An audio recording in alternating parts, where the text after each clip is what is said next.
Indeterminate and uncertain, I started the engine, expecting a purr, but she gave out a roar. The sound was blistering, and as I mounted the bike, I felt her, hungry for a race and thirsty for action. This bike is only for the man who needs nothing. It is a brawl between you and the streets. I still can't believe Ducati squeezed a real street fighter in between two wheels.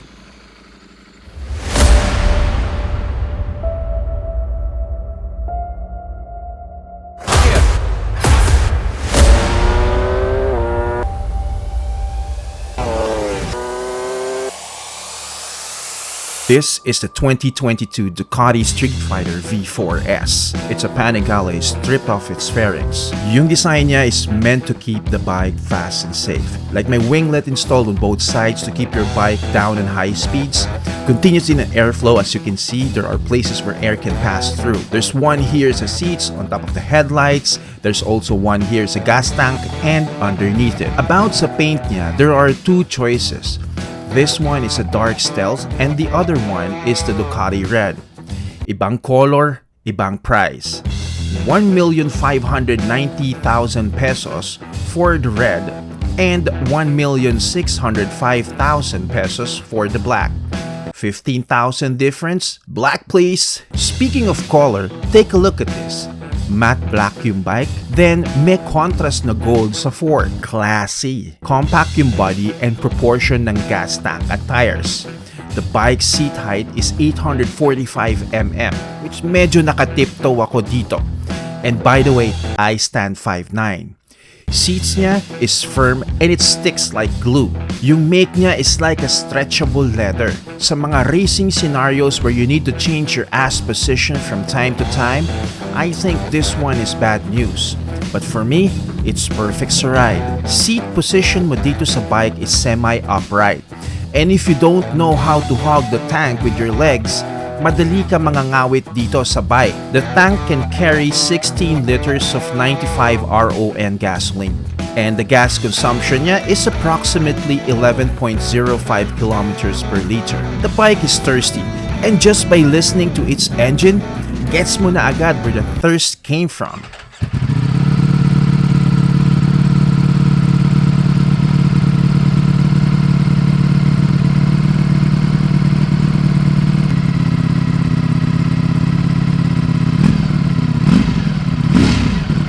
It's a stock. Imagine if it weren't. Bike is powered by a Desmos DC Stradale 90 degrees V4.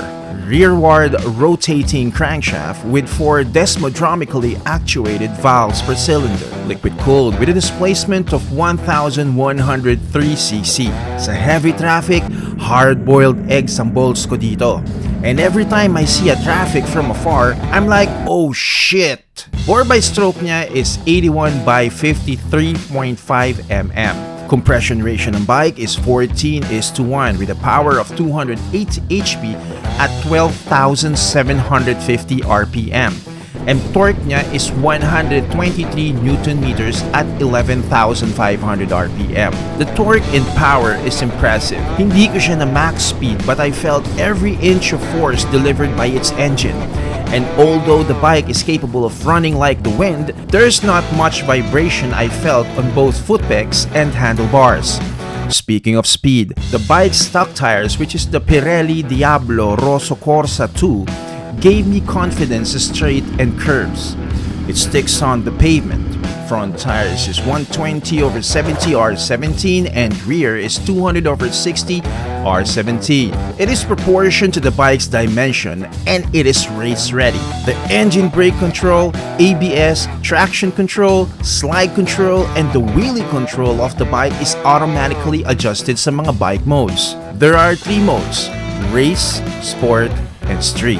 Race will give you a high engine performance. At medium performance naman, sa both sport and street. Even if it's automatically adjusted based on modes, you can still adjust it from your riding preference. Yung suspension system niya sa front is an Öhlins NIX 30 43mm fully adjustable fork with TIN treatment, electronic compression and rebound damping adjustment with Öhlins Smart EC 2.0 event-based mode. At sa rear naman is a fully adjustable Öhlins TTX 36 unit, electronic compression and rebound damping adjustment with Öhlins Smart EC 2.0 event-based mode na din.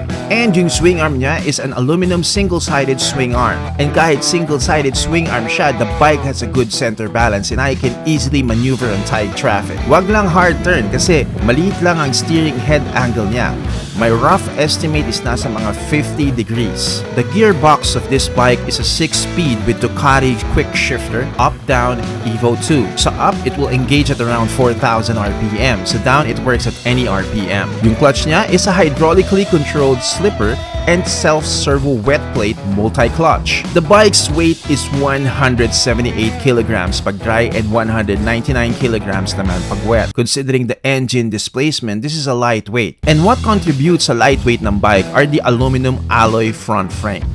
The tank is also aluminum, the aluminum wheels, and the brakes. Front brake niya pala is a dual disc 330mm semi-floating disc, radially mounted Brembo monoblocks dilemma M4.30 4-piston calipers with cornering ABS Evo. At sa rear naman is 245mm disc with 2-piston caliper na may cornering ABS Evo na din. Front braking power is sobrang reliable.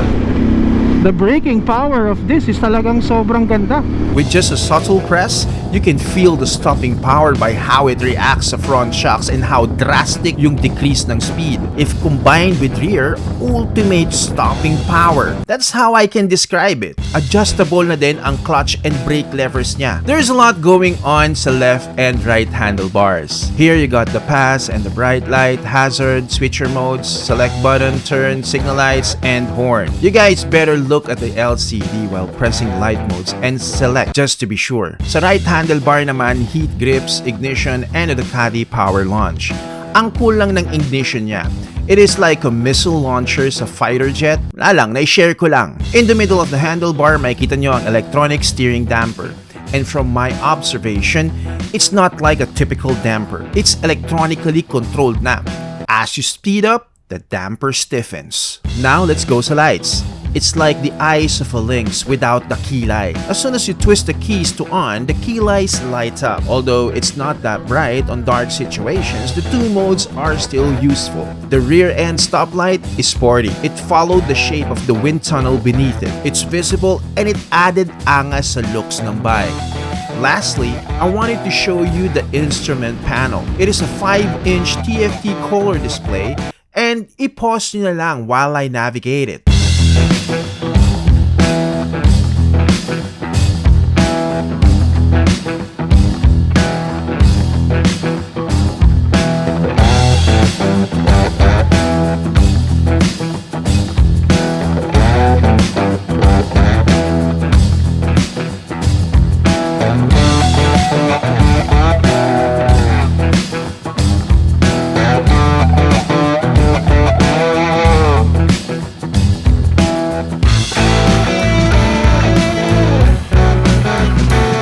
The 2022 Ducati Streetfighter might be the best street bike ever built. And if you choose to buy one for the city and long rides, you'll just have to behave yourself. Well done, Ducati. And that's going to be the end of this review. I'll see you next time.